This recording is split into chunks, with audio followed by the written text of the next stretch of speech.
Alongside the rivers and streams of the Barycz Valley there lives a real jewel, the kingfisher. When it hangs in the air, it looks like a hummingbird. Its daily food is small fish, which it hunts with great skill. But no matter how good a fisherman it is, one day the kingfisher may drop the catch. Just like human anglers, the kingfishers know the good fishing spots and will fight to fish there.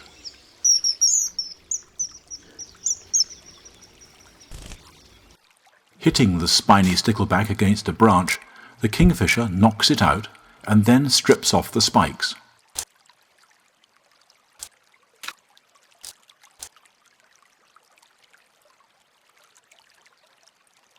This little bird can catch and eat 10 small fish in a day.